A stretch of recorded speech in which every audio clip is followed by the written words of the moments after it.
Muy bien, buenas tardes. ¿Cómo andan? Buenas tardes. Buenas tardes, profesor. Bien, bien, bien. Bueno, ahí tenemos a continuación del último que habíamos visto en Hogares de Caldera. ¿Sí? Inclusive ya habíamos visto esto, el tema del aire primario y el aire secundario. Ya hice unas modificaciones ahí, algunas partes las resumí, otras le agregué cosas, así que voy a volver a subir tanto al Classroom como a la plataforma este apunte, ¿sí? Quedó un poco más acorde ahora a lo que ustedes Yo ven. ni siquiera escucho al profe. Bien, ¿me estás escuchando? Yo te iba a decir, ¿viste ahí que tiene una... ¿Alguien más le escucha así, le escucha cortar al profe o es mi internet? Hay una partecita ahí que dice volumen y usted tiene que poner que suba ese, ¿sí? No, dígame ahora si ahí yo le aumenté un poquito el volumen, si se escucha mejor o no.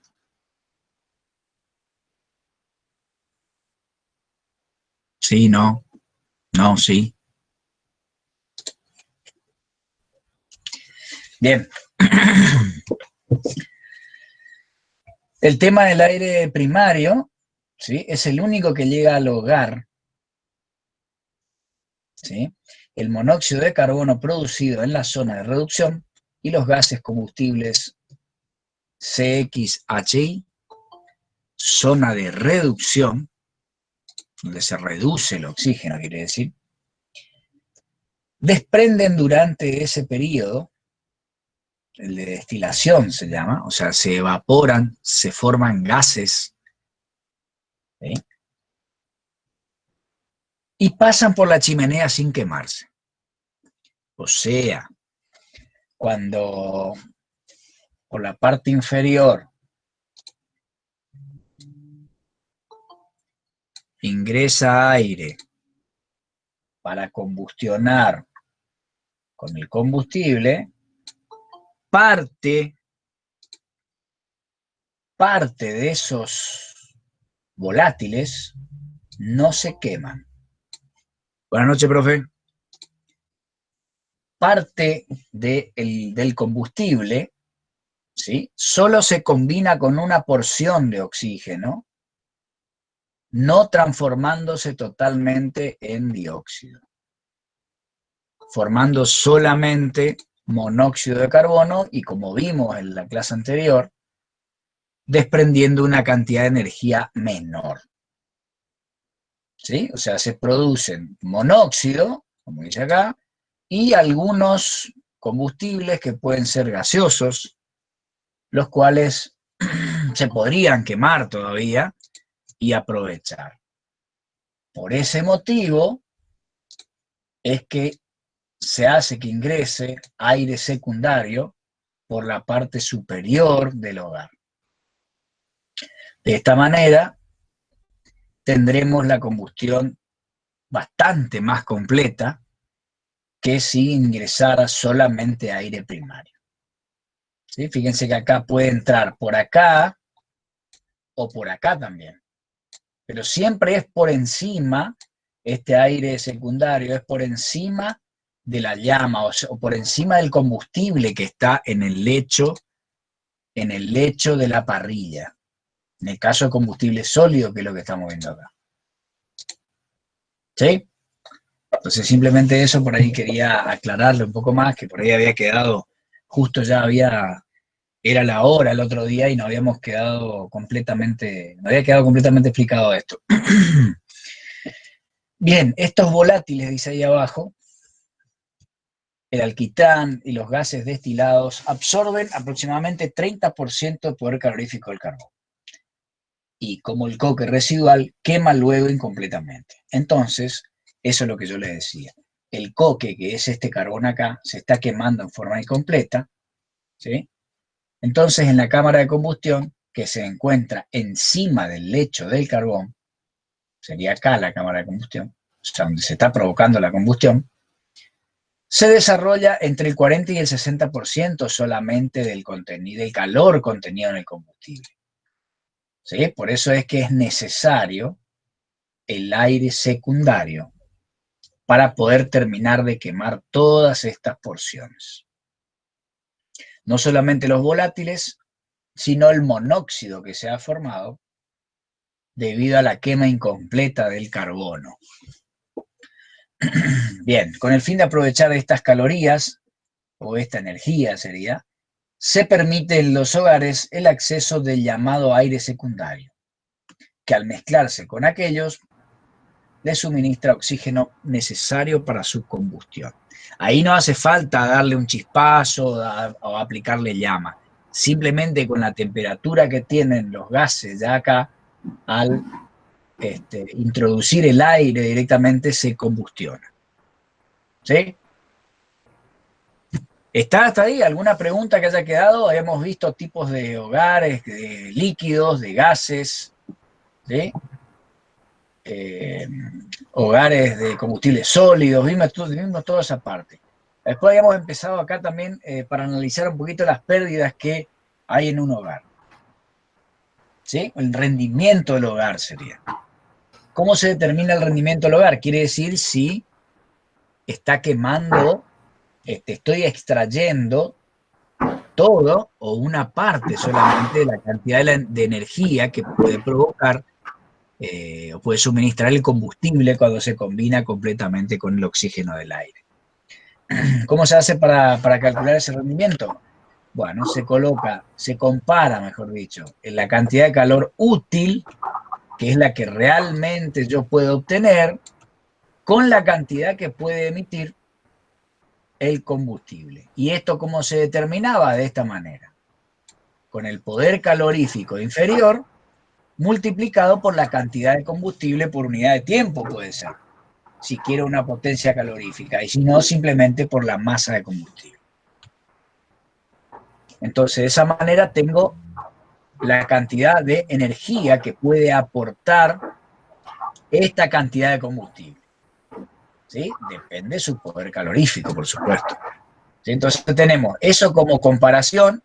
Esto es lo que puede entregar calculado con una fórmula, lo que puede, la energía que puede estar disponible en un combustible, y este calor útil es la cantidad de calor realmente que yo voy a obtener en la quema de ese combustible. ¿Qué va a ser? Q combustible, que es el que tenemos acá, menos las cantidades de calor que se pierden. ¿Sí? Y de ahí sale el rendimiento del hogar. Hasta ahí, ¿se entiende? Ahora vamos a ver los tres principales tipos de pérdidas que tenemos en los hogares. ¿Sí? Y de esa manera podemos tener una idea global de con qué estamos tratando. Por ejemplo, la primera de ellas se llama pérdida por combustible sin quemar que cae al cenicero. ¿Sí? En hogares de combustible sólido se da esto, por supuesto.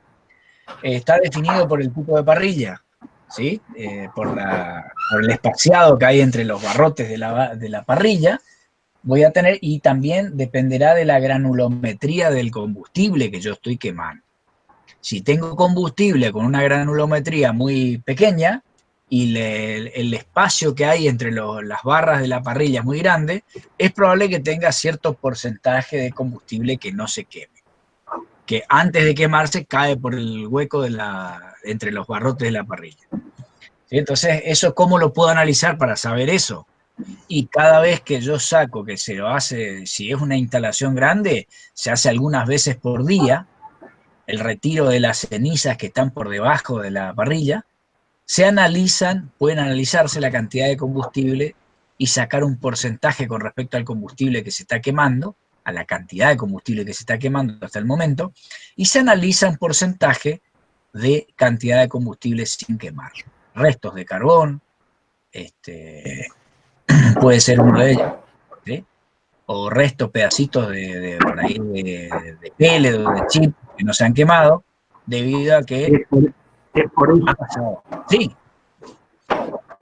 Es por eso que en las grandes potencias normalmente el carbón va pulverizado. Difícilmente se utiliza, por ejemplo, combustibles sólidos en granulometría, porque justamente por este problema, porque las pérdidas por cenicero son muy importantes, ¿está? Sí. Entonces, normalmente se pulveriza el combustible. Después vamos a ver que tiene otros problemas, ¿no? Tiene un problema abrasivo, hay un montón de cosas que juegan en contra, pero el pulverizado del combustible hace de que justamente se evite las pérdidas de calor por la caída en los ceniceros.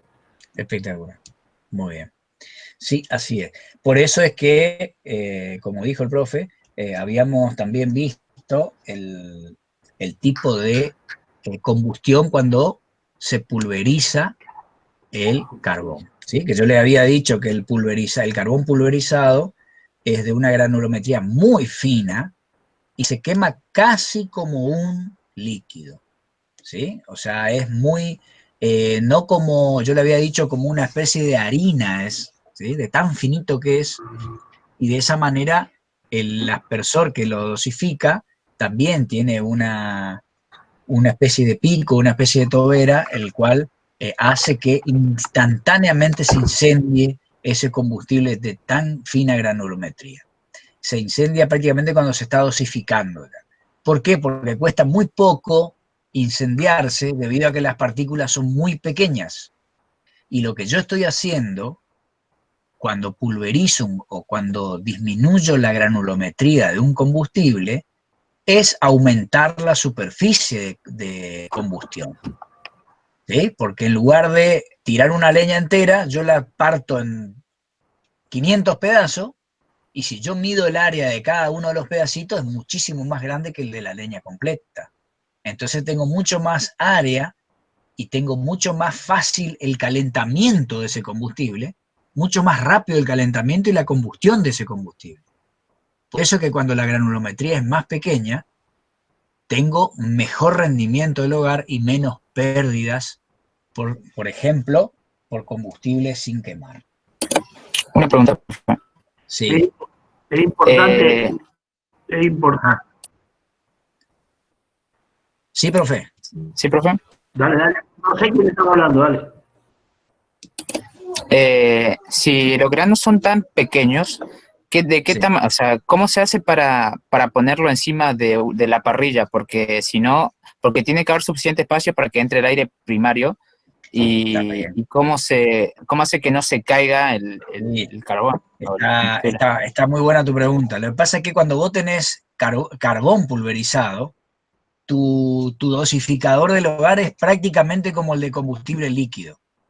En cambio, cuando vos tenés los hogares que vimos, que son mecánicos, los hogares que vimos son para una granulometría más grande.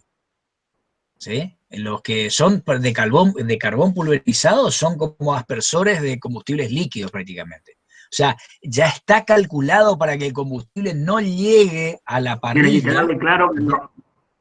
Tiene que quedarle claro que no va arriba a la parrilla, ¿eh? Ojo, no arriba a la parrilla. No. Es un soplado como si fuera el soplado de un combustible líquido. O como si fuese el encendido de gas, suponete. ¿Está? Exacto. Con una diferencia con respecto al gas, pero no importa. Es como un quemador parecido a un quemador de combustible líquido gaseoso. Exacto. Claro, eso por ahí faltó aclarar. Justamente lo que decía Guillermo recién, la pulverización del carbón, o carbón de piedra, supongamos, hace que la atomización que se produce, atomización se llama a la gran cantidad de partículas que yo estoy formando, sea mucho más fácil el encendido del combustible.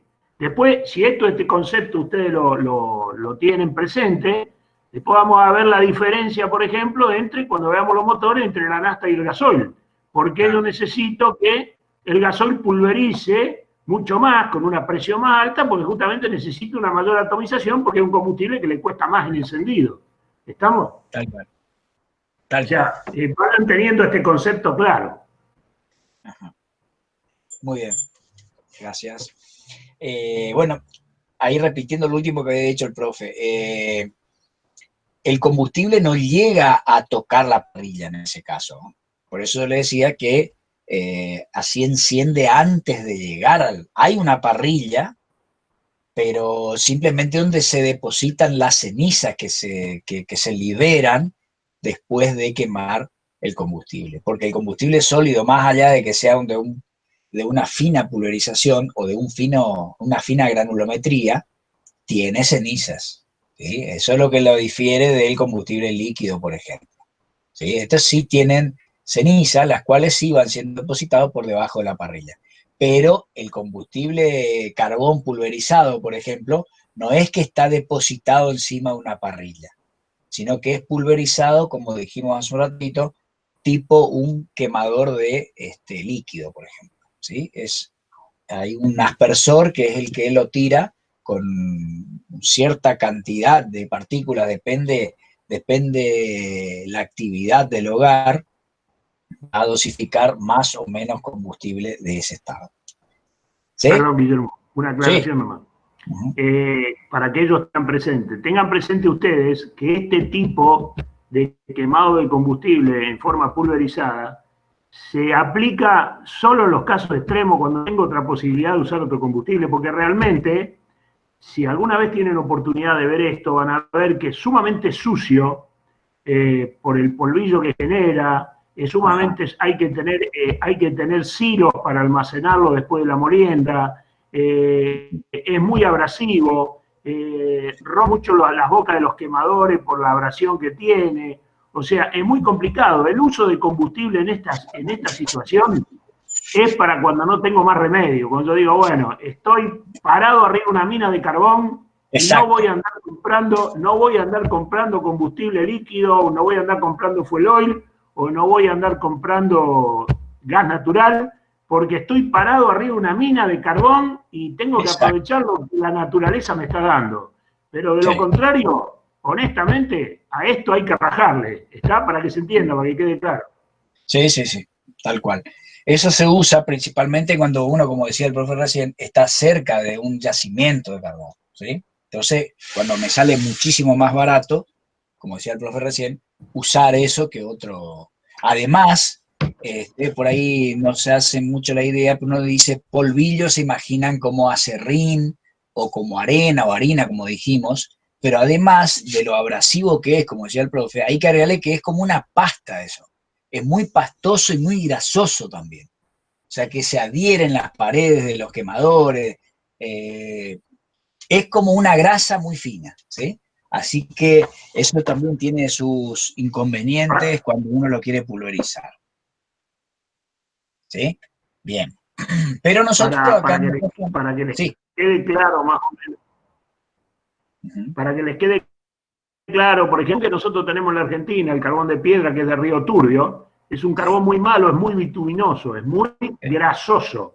Entonces genera lo que decía Guillermo recién, no es solo el polvillo, sino que es toda la grasitud en el medio ambiente, que si estamos en una zona donde hay máquinas, donde hay elementos que probleman por la abrasión, bueno, honestamente nos complica demasiado. Tenemos que andar con muchos filtros para el aire, incluso para el aire que respira el personal que está trabajando en ese lugar, ¿no es cierto? O sea, se hace muy complicado. Yo tuve la oportunidad de estar en la central termoeléctrica de San Nicolás, en donde, por ejemplo, nosotros hacíamos el mantenimiento y quemaba combustible de este tipo. Bueno, era una cosa infernal. Hasta las oficinas que estaban a prácticamente 600 metros de donde estaba la caldera, era una cosa insoportable la baranda a carbón y todo el clima que se formaba por la suspensión en el aire de todas estas partículas. O sea que esto es para olvidarlo. Sí. Solo sí, como se dice en matemáticas, estoy parado arriba de una mina de carbón. ¿Está? Claro, que no quede otra cosa más económica que eso. Bien, muy bien esa, muy buena la aclaración, buena la experiencia esa, muchas gracias, profe. Bien, y volviendo a nuestra provincia, fíjense que acá nosotros tenemos madera nada más, o sea, celulosa, o sea, biomasa. Nosotros sí o sí tenemos una granulometría mucho mayor que lo que es el polvillo de carbón, por eso los dosificadores son un poco más vastos, o sea, con mayor tamaño de aspersión de combustible, con mayor heterogeneidad en cuanto al tirado o dosificación de combustible, lo que hace posible que haya un poco más de combustible sin quemar. Bien, ¿cómo se determina eso? Como le dije recién, por pesado. ¿Sí? Si uno cada tanto analiza la cantidad de cenizas y analiza o pesa la cantidad de combustible sin quemar presente en la ceniza, de esa manera estará hallando esa porción, que acá en la fórmula lo puse BSQ, B es cantidad de combustible, B larga, y BSQ es cantidad de combustible sin quemar. ¿Sí? Y eso está multiplicado por el porcentaje de ceniza. ¿Por qué? Porque yo lo que mido es toda la ceniza, y lo que hay en el porcentaje de ceniza de combustible sin quemar es lo que se le agrega ahí en esa fórmula. ¿Sí? Bien.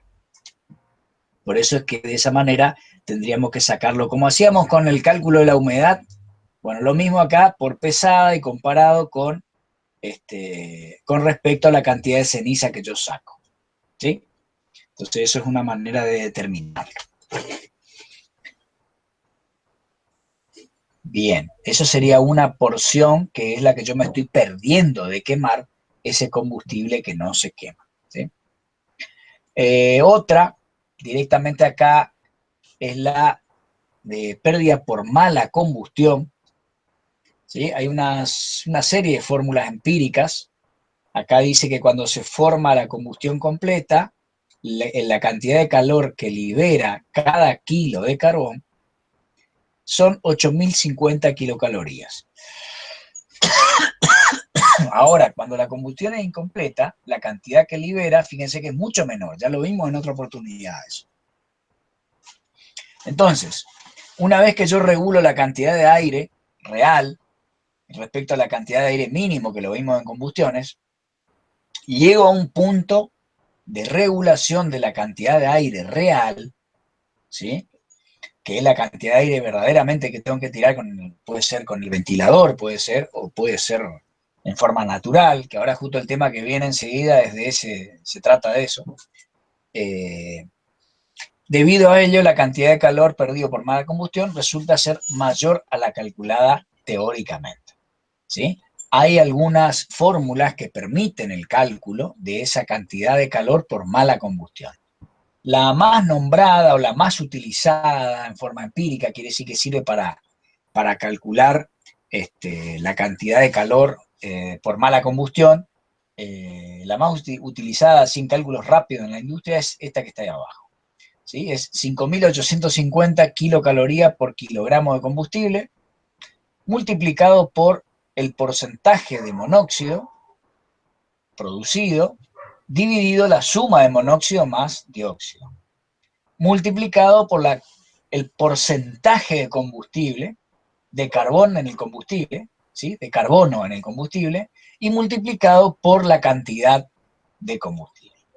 ¿Sí? Por ejemplo, si como vimos en los prácticos anteriores, si tengo, qué sé yo, en los gases producto de la combustión, tengo, qué sé yo, 12% de monóxido de carbono, ahí va 0,12.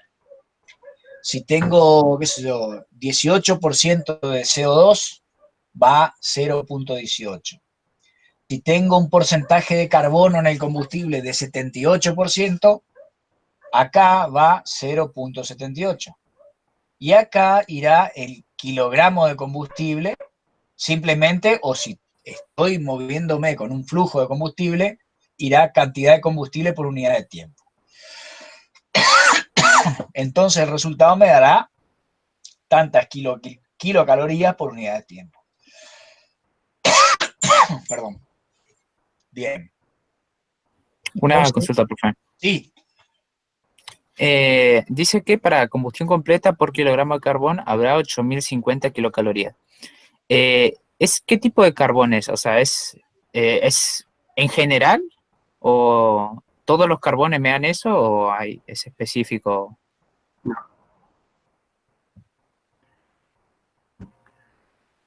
No No te son todos los entendí la carbones. pregunta. Ojo con la característica del carbón. No entendí lo que me Él preguntaste. habla de O que sea, para la combustión completa por kilo de carbón sí, habrá la cantidad de kilocalorías. 8.050 kilocalorías. Sí, sí, eso lo habíamos visto cuando Por la vimos cantidad de ya, kilocalorías. sí, combustible habíamos visto. Lo único que está pasado a kilojoule, creo que nosotros habíamos trabajado en kilojoule. O kilocaloría, bueno, es lo mismo, es otra unidad. Quiere decir que cada kilo No, no, aproximadamente de carbón te libera esa cantidad de energía.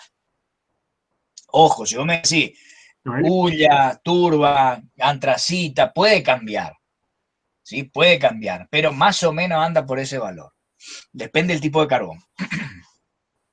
Así como también teníamos una lista de las leñas también. ¿Sí? Tal leña liberaba tal leña libera tanta cantidad de energía por kilo de leña. ¿Sí? Y eso se puede determinar. Habíamos visto cómo determinar el poder calorífico. Ese es el poder calorífico sería. ¿Sí? lo que tienen que, Sí, lo que tienen que sí. entender, lo que tienen que entender ustedes, que cuando hablamos de carbón, estamos hablando de carbón mineral, carbón de piedra, ¿estamos de Exacto. acuerdo? Acá no estamos hablando del carbón que se compra para hacer la... Claro, no, Claro, eso es como una leña los seca. 8.000, claro, los 8.050 esto, estamos hablando del carbón de piedra, o sea, carbón mineral, el que yo saco de las minas de carbón. Caso concreto en Argentina, en Río Turbio, por ejemplo. Tal ¿Está? cual. Dentro de los carbones que mencionó recién Guillermo, bueno, más o menos están dentro de carbones, carbón de leña, por ejemplo, es mucho menor la capacidad en caloría que tiene. ¿Está? Ajá. Sí. Tal cual. Buenísimo. Bien. Eso sería con respecto a la cantidad de calor perdida por mala combustión. ¿Sí? Ahora, por último, la tercera y última de las importantes son pérdidas de calor por radiación, conducción y convección en las paredes. ¿Sí? Por ahí ustedes lo habrán visto hace un par de años a los tipos de transferencia de calor. Creo que lo daban en física de tercero eso. Los tres tipos de transmisiones de calor que hablamos algo la clase pasada. La transferencia de calor por conducción es la forma más fácil de entender la transferencia de calor, se transmite directamente por masa, directamente por la misma vibración de un sólido entre sus propias partículas. ¿Sí? Yo caliento el extremo de una varilla de cobre y veo que enseguida el otro extremo se calienta. ¿Qué quiere decir? Que tiene buenas propiedades de conducir el calor, porque lo hace la propia varilla. ¿Sí? Ahora, el otro método de transferencia de calor, ¿cómo se manifiesta, antes de seguir, cómo se manifiesta esto en un hogar? Y el calentamiento propio de las paredes del hogar y que van pasando a través de la tubería, de la mampostería, de las paredes, y así se va perdiendo calor por conducción por la propia instalación, por las patas de la caldera, por la propia caldera, por los refractarios, por toda la parte que es sólida, va transfiriéndose calor porque siempre el calor, ¿sí? Es una forma de energía que va desde, desde un potencial térmico mayor a un potencial térmico menor. Es lo mismo que las dos patitas del enchufe o las dos patitas de una batería de 12 volts, por ejemplo, que una tiene 0 y la otra tiene 12. Bueno, la corriente va a ir de mayor potencial a menor. Bueno, el calor acá hace algo parecido como hace la corriente. Siempre va a existir circulación, más allá de que no es un fluido el calor, pero siempre va a ir energía en forma que la llamamos en forma de calor, desde una temperatura mayor a una temperatura menor. ¿Qué es lo que yo hago cuando caliento una olla con agua? Yo fabrico un punto térmico elevado en la llama. Como el agua está a una menor temperatura, la energía va hacia el agua. Por eso se calienta el agua. ¿Se entiende? Esa sería transferencia de calor. Y transferencia de calor por conducción. Ahora, la otra que es un poco más complicadita, pero se ve. La transferencia de calor por convección es debido, en los casos del hogar y del exterior de la caldera, por la circulación de aire. Es como que el aire pasa, una corriente de aire, y me está enfriando la pared, pero en realidad se está llevando energía porque estoy calentando el aire exterior. Eso es forma de convección. ¿Cómo se lo ve en un fluido líquido? En el mismo calentamiento del agua de la caldera. Fíjense cuando ustedes ponen una pava sobre el fuego con agua, como no es que hierve solamente la parte inferior, sino que hierve toda la masa de agua. ¿Por qué hierve todo si el fuego está del lado de abajo? Porque el mismo fluido forma corrientes de circulación donde el agua que tiene mayor temperatura circula y va hacia arriba porque tiene una densidad menor que la otra. Entonces tiende a ir hacia arriba, a flotar sobre la otra, por menos densidad. Y la que está arriba baja por ser más pesada y tener una densidad un poquito mayor. Y ahí se forma lo que se llama una corriente convectiva.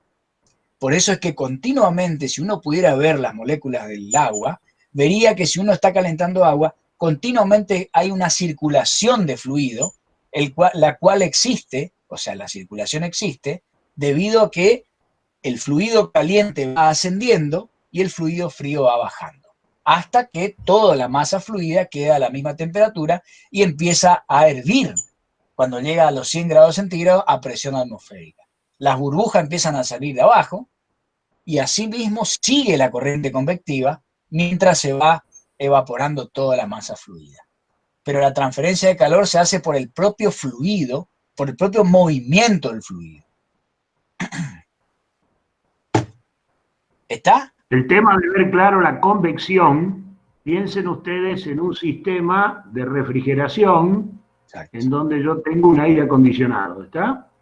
Ustedes para sentir la habitación fría no van a tocar el aire acondicionado, van a sentir que el aire que los rodea está a una menor temperatura que el aire exterior, ¿está? Quiere decir que se produjo el equipo hizo una extracción de calor del aire para que el aire esté en unas condiciones de temperatura menor. ¿Estamos? Ahí ven un efecto de convección. El aire que me rodea convectivamente se ha enfriado. O sea, ha perdido calor, para hablar termodinámicamente en forma adecuada. Ha perdido calor. Si fuese en calefacción, sería exactamente al revés. Sí, ahí habría un calentamiento. Y el propio aire que circula por la habitación es el que va transfiriendo.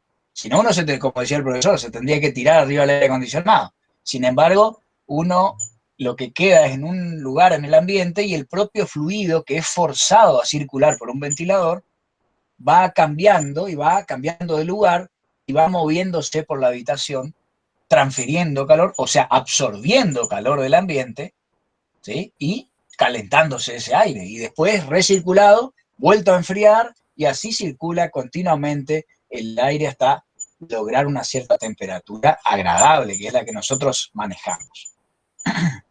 Entonces esto se hace por convección, ¿sí? Y la clase pasada habíamos explicado bastante sobre la radiación, que es directamente, es un poco más compleja esa de entender.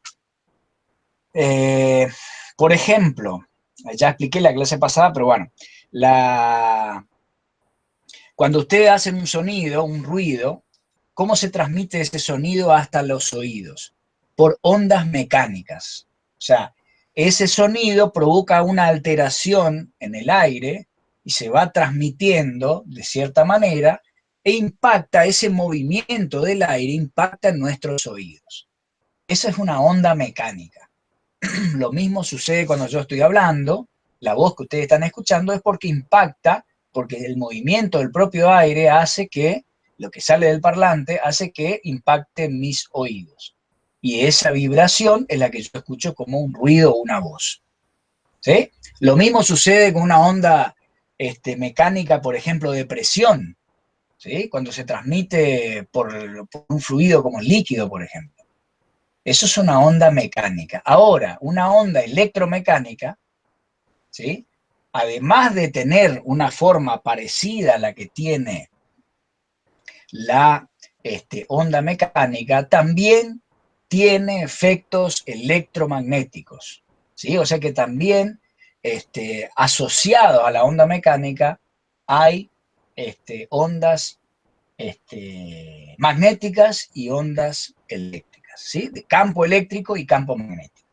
Todo esto es transmitido, ya sea por una radio, cuando emite ondas electromagnéticas, por ondas de televisión, y principalmente, la que hablamos en la clase pasada, cuando yo caliento un objeto, a medida que mayor es la temperatura que adquiere ese objeto, emite ondas que transportan, ondas electromagnéticas, que transportan cada vez mayor energía a medida que la temperatura de ese objeto es mayor.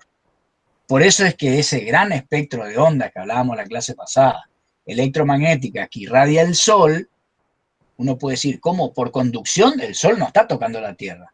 Por convección no hay aire entre la Tierra y el Sol. Sin embargo, hay energía que viene del Sol, que también se manifiesta en forma de calor, ¿sí? Y sin embargo está transmitida por radiación, ¿sí? Que es la tercera forma de transferencia de calor. ¿Y por qué transfiere o por qué transmite esa energía? Y tanta cantidad y tan grande esa cantidad de energía, debido a la gran temperatura que tiene el Sol. ¿Sí? A medida que, como tiene miles de grados en su superficie, y una gran masa también, eso hace que esa energía irradiada sea de tanta cantidad y de tal tamaño, ¿sí? Y ahí dentro de ese espectro de un montón de ondas, de longitudes de onda y de amplitudes, tenemos las ondas de luz, es una de las formas de onda que emite el Sol, las ultravioletas, las infrarrojas, ondas, rayos X, rayos gamma, rayos alfa, que son las que más energía transmiten, ¿sí? Todo tipo de ondas. Bueno, a eso es lo que se llama transferencia de calor por radiación. Y eso es lo que tiene un cuerpo cuando está caliente. Transmite también cierta cantidad de ondas, emite, se le llama así, ondas electromagnéticas, ¿sí? Que son de este tipo. Son las estufas de radiación, esa que tiene la vela y uno se para enfrente y tiene que estar cerca, porque si estás lejos no te la transmite. Por eso es que tienen poco alcance, porque la temperatura no es muy elevada, ¿sí? Tendría que ser de un par de miles de grados centígrados para poder llegar a unos cuantos metros. Como la estufa no llega a esa temperatura, la que es la eléctrica que le dicen, perdón, de esa forma llega a un par de metros nada más. Pero ese tipo de transferencia de calor se llama por radiación. Hay una ley que es la que estudia esa transferencia, pero ya es muy fino lo que sería estudiar esa. La cuestión es que estos tres tipos de transferencia de calor son los que hacen que se pierda calor. ¿Por qué? Porque todo el equipo está a una cierta temperatura, ¿sí? Y va a existir ese tipo de pérdidas. Algunos se van a ir, como dijimos, por conducción, por la propia instalación, otra por las corrientes de aire que rodean a la caldera, que son las que menos influyen en este caso, porque la transferencia de calor por convección en el interior de la caldera es la más importante de todas, la que mueve la propia agua de la caldera, ¿sí? Esa es la más importante de todas. Sin embargo, externamente es la que menos pesa. Las que más pesan externamente son las de conducción por el propio equipo y por radiación debido a la elevada y la gran superficie, la elevada temperatura y la gran superficie de contacto hacia el exterior que yo tengo.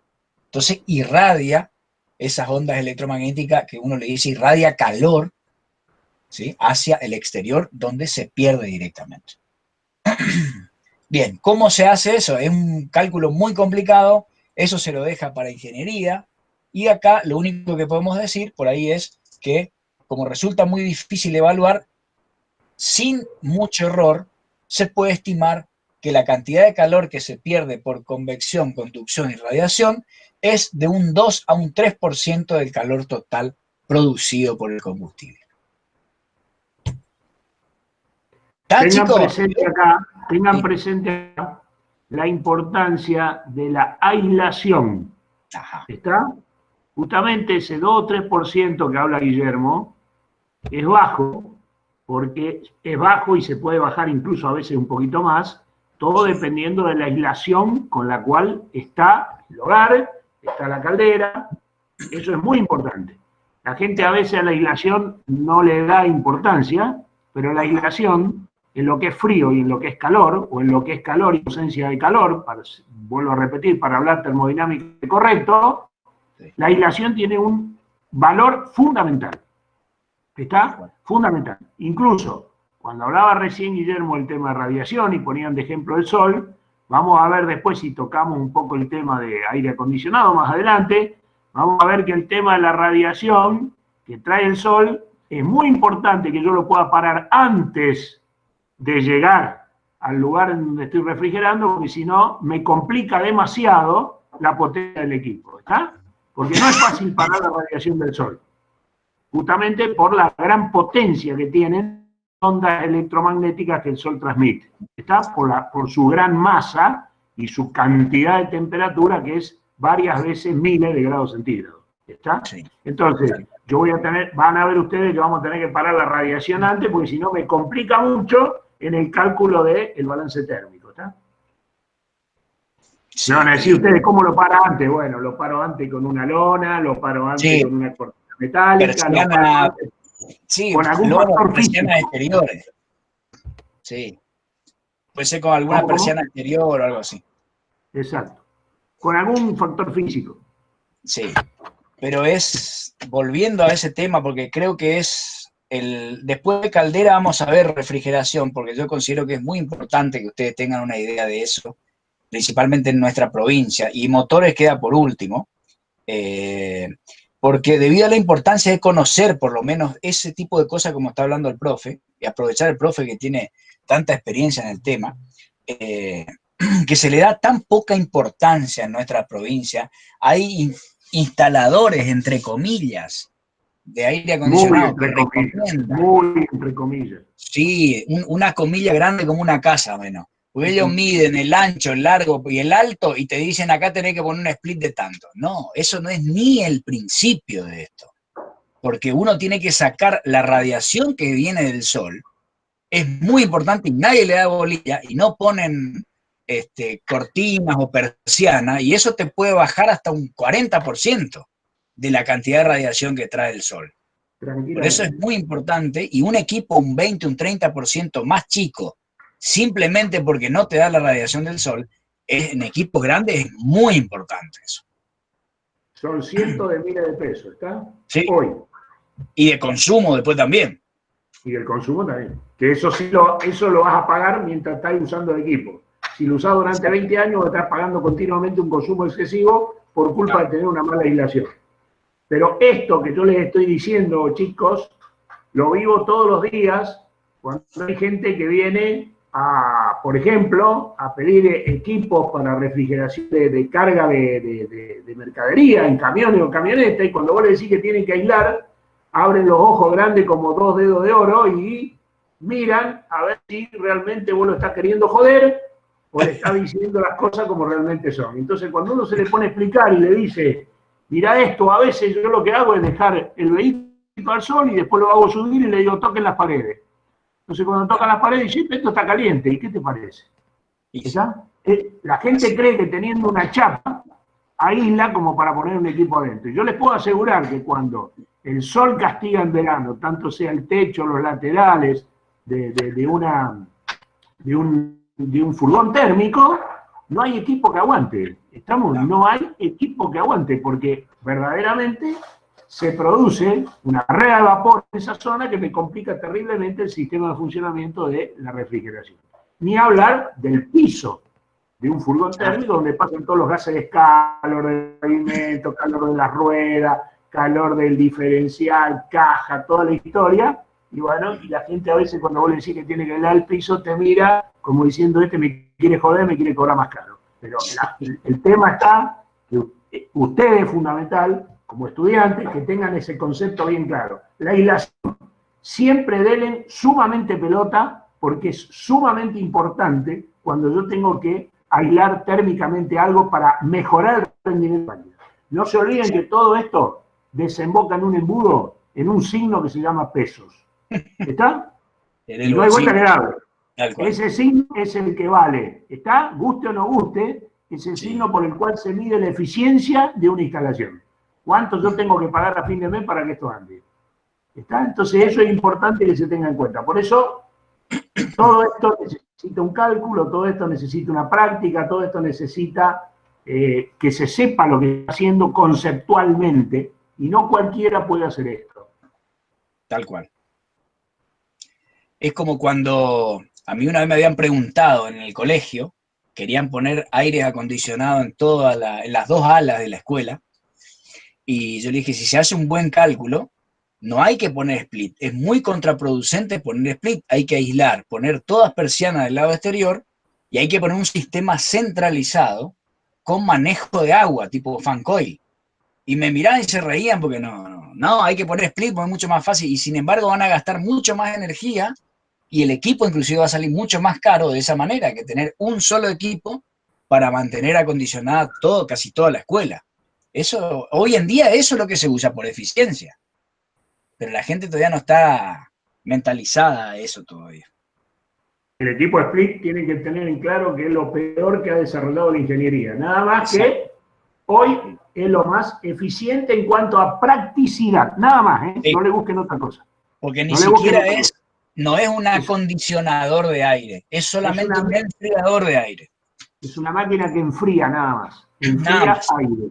Como si lo hiciéramos pasar, peor que si lo hiciéramos pasar a través de una barra de hielo. Porque si lo hiciéramos pasar a través de una barra de hielo, mantendría una humedad relativa. Por lo menos, claro, por lo menos la humedad seguiría aumentando. Sí, es cierto. O sea, en cambio, aire acondicionado. Sí. ¿Cómo? ¿Y por qué entonces se le dice aire acondicionado si no acondiciona el aire? ¿Cómo? Y está mal llamado así. Está mal llamado, o sea, pero... Sí, después vamos a ver conceptualmente qué es el aire acondicionado. Sí, exacto. ¿Qué es el aire acondicionado? Esto es importante. Cuando empecemos a ver refrigeración, primero vamos a tener que definir, cuando toquemos aire acondicionado, qué es el aire acondicionado.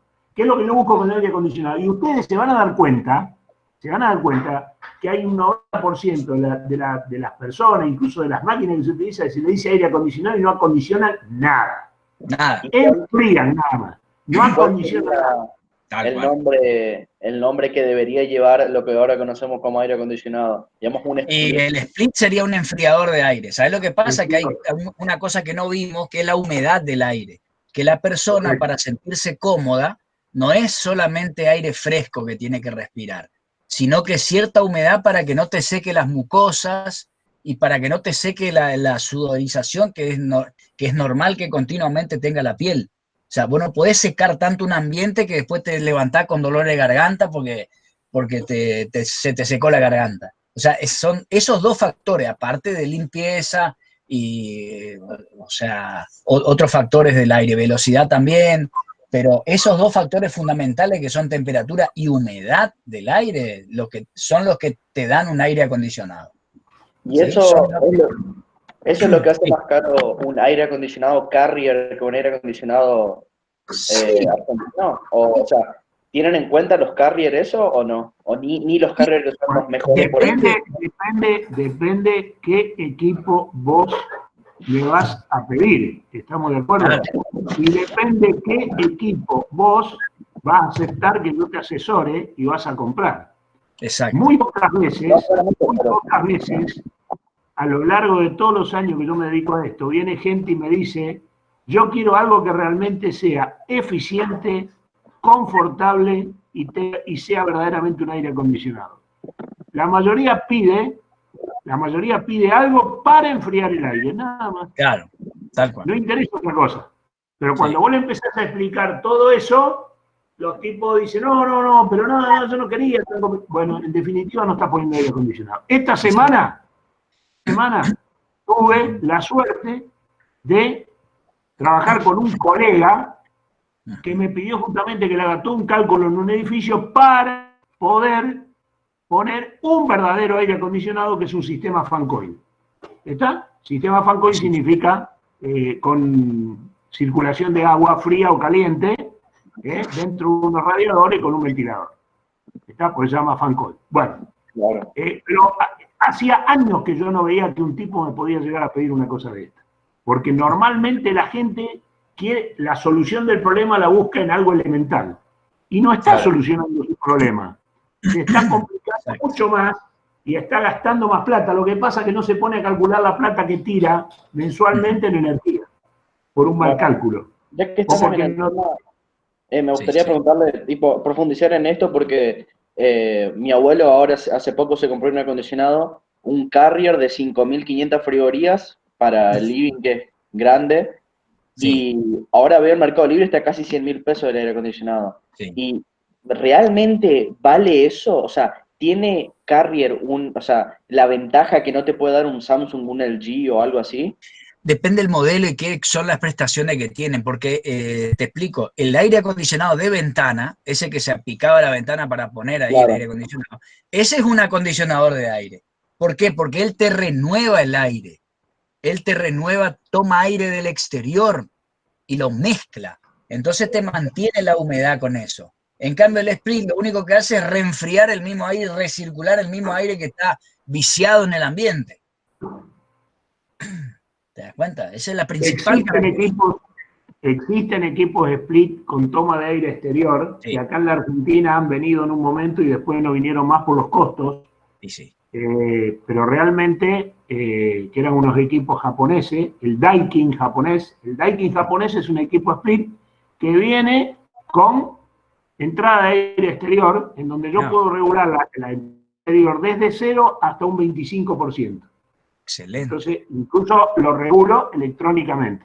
Pero, bueno, esos equipos hoy, si vos me estás diciendo el Carrier, bueno, el otro serían unos 150.000 pesos. Entonces, directamente no están viniendo porque nadie los vende. Claro. Bueno, entonces, básicamente, te venden algo por lo que no es, básicamente. O sea, bueno, también todo depende. Yo te voy a decir una cosa, todo depende también de dónde vos vas a comprar el equipo. Eso. Si vos vas a comprar el equipo, una casa de artículo del hogar, la casa de artículo del hogar te vende lo que tiene. Entonces, cuando vos vas a comprar un equipo y le pedís que querés un equipo de 4.500 frigorías, el tipo te dice que tiene uno de 5.500, agarra la calculadora, multiplica 2 veces y te dice, no, mire lo que da. Da 5.500. No, póngale 5.500 porque ahí le va a sobrar esto que el otro. En refrigeración no es cuestión ni que falte ni que sobre. Es cuestión de que esté dimensionado como corresponde. ¿Estamos de acuerdo? Es lo mismo que si vamos a levantar una casa y en el pórtico por una viga de 80 centímetros de espesor. Y bueno, arriba del techo no va a pasar un tren. ¿Está? Entonces no tiene sentido. Tal cual. Ustedes están tirando plata, están tirando piedra, cemento, hierro, arena. Están locos directamente. ¿Por qué? Y porque a lo mejor una viga de 10 centímetros de espesor es suficiente. Porque arriba tengo un techito de chapa. Entonces, esto es exactamente lo mismo. La gente a veces viene a comprar algo y dice, yo quiero que me sobre. No sirve que me sobre. No sirve que me sobre. Yo les digo una sola cosa. Si ustedes hoy se pusieran a analizar todos los equipos de aire acondicionado que están instalados, digamos, ustedes van a encontrar que hay equipos en donde puede estar marchando 1 hora, 1 hora y media, 2 y no para nunca. Ese equipo está mal dimensionado. Pero también está mal dimensionado aquel equipo que en la hora para 5 veces. Claro. No tiene ningún sentido. Han pagado de más un equipo y no sirve para lo que está. Porque aparte, cada vez que arranca, el equipo está consumiendo una potencia en el arranque, ustedes lo saben bien. El motor en el arranque está consumiendo una potencia mayor, está consumiendo un amperaje menor. Entonces, se dan cuenta que no está bien tampoco. Y resulta que ustedes van a lugares en donde a veces un equipo arranca 5 veces en 1 hora. Mal. Malísimamente mal. Un equipo a lo sumo debería arrancar 2 veces en 1 hora.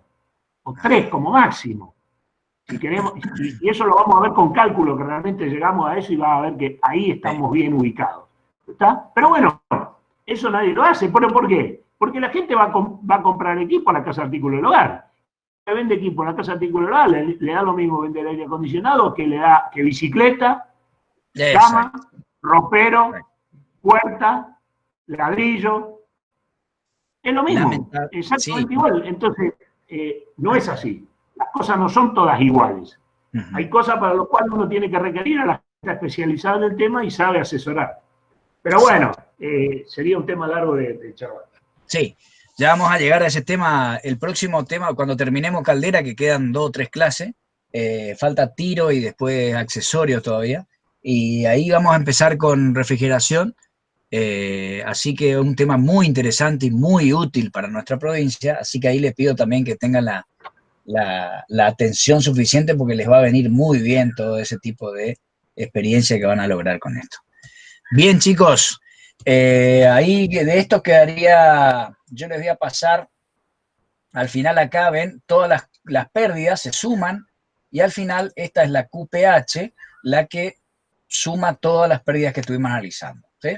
Y luego de eso, ¿cómo se puede, hablando de las aislaciones? Es muy importante, acá hay algunos productos que sirven para aislación, ¿sí? Que pueden ser arcilla, refractaria, lúmina, cosa que hay, como decía el profe, hay que darle mucha importancia. Eso es fundamental, que no tenga pérdidas extremas de calor debido a que le falta aislación nada más, porque no le dan bolilla porque fulano dijo, porque yo creo que no. Acá en la parte técnica o en ingeniería no es yo creo o me dijeron, eso no existe. Acá hay que calcular y hay que llegar a una conclusión con datos. Eso que a mí me parece o que a mí me dijeron, eso acá no va, eso para el chimento de la tarde nomás, ¿sí? Entonces, por eso es que existen los cálculos donde se llega a una conclusión y se dice, esto es así por tal y tal y tal motivo. Y acá están, por ejemplo, eso, los materiales que se pueden utilizar para los refractarios y las aislaciones. ¿Sí?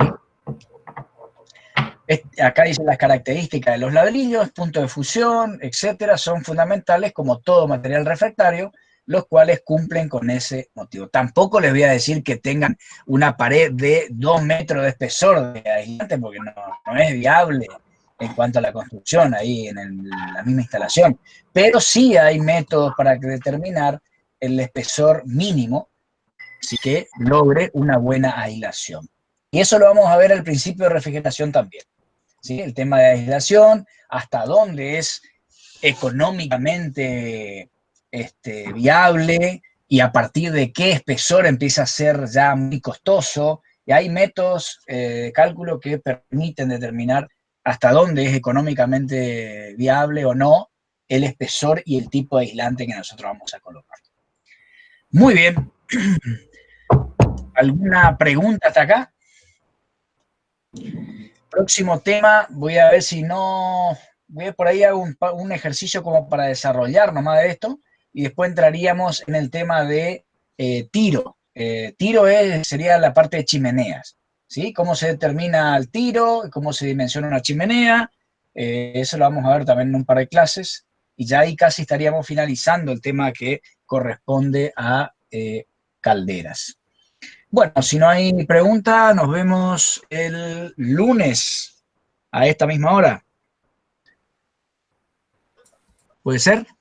Voy a tomar asistencia. Sí, no hay problema, profe. Nos vemos el lunes. Bueno. Dale, profe. Chau, chau. Bueno, chicos, chicas, muchas gracias. Nos vemos. Dale, profe, Nos vemos. Nos vemos. Chao.